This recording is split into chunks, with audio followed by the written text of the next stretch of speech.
ನೇಮಕಾತಿ ಮತ್ತು ಮುಂಬಡ್ತಿ ಮೀಸಲಾತಿ ವಿಚಾರದ ಬಗ್ಗೆ ಸುಪ್ರೀಂ ಕೋರ್ಟ್ನಿಂದ ತೀರ್ಪು ಬಂದಿದ್ದು ಆ ತೀರ್ಪಿನ ಬಗ್ಗೆ ಕೇಂದ್ರ ಸರ್ಕಾರ ತ್ವರಿತವಾಗಿ ಮತ್ತು ಗಂಭೀರವಾಗಿ ಚರ್ಚಿಸಿ ಪುನರ್ ಪರಿಶೀಲನಾ ಅರ್ಜಿಯನ್ನ ಸಲ್ಲಿಸಬೇಕು ಅಂತ ಮಾಜಿ ಸಚಿವ ಯುಟಿ ಖಾದರ್ ಆಗ್ರಹಿಸಿದ್ದಾರೆ।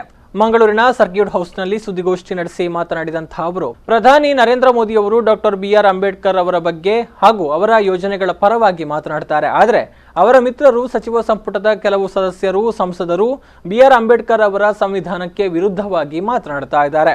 ಈ ತೀರ್ಮಾನದಲ್ಲಿ ಕೇಂದ್ರ ಸರ್ಕಾರ ಮತ್ತು ಪ್ರಧಾನಿಯವರ ಬದ್ಧತೆ ಏನಿದೆ ಎಂದು ಪ್ರಶ್ನಿಸಿದ ಖಾದರ್ ಅವರು ಇವತ್ತು ಸಂವಿಧಾನದ ಆಶಯ ಏನಿದೆಯೋ ಅದನ್ನ ಬದಲಾವಣೆ ಮಾಡಲು ಆಗುವುದಿಲ್ಲ, ಅದು ಸಂವಿಧಾನದ ಹಕ್ಕು।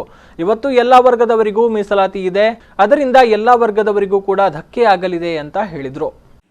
ಪ್ರಧಾನಿಯವರು ಆಗಿಂದಾಗೆ ಬಿಆರ್ ಅಂಬೇಡ್ಕರ್ ಬಗ್ಗೆ ಅವರ ಯೋಜನೆಗಳ ಪರವಾಗಿ ಮಾತಾಡ್ತಾರೆ। ಆದರೆ ಅವರೆಲ್ಲ ಮಿತ್ರರು ಸಚಿವ ಸಂಪುಟದ ಕೆಲವೊಂದು ಸದಸ್ಯರು ಸಂಸದರು ಬಿಆರ್ ಅಂಬೇಡ್ಕರ್ ಅವರ ಸಂವಿಧಾನಕ್ಕೆ ವಿರುದ್ಧವಾಗಿ ಇವತ್ತು ಮಾತಾಡ್ತಿದ್ದಾರೆ।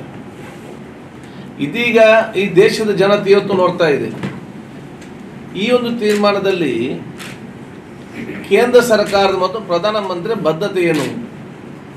ಯಾಕೆಂತ ಹೇಳಿದರೆ ತೀರ್ಮಾನವು ಇವತ್ತು ಸಂವಿಧಾನದ ಮೂಲ ಆಶಯ ಏನಿದೆ, ಫಂಡಮೆಂಟಲ್ ರೈಟ್ಗೆ ಇವತ್ತು it is fundamental right, it's not a directive principles, it is not a directive principle, it's a fundamental right, ಸಂವಿಧಾನದ ಹಕ್ಕು। ಅದನ್ನು ಸಹ ಯಾರಿಗೂ ಅಷ್ಟು ಬದಲಾವಣೆ ಮಾಡಲಿಕ್ಕೆ ಆಗುವುದಿಲ್ಲ।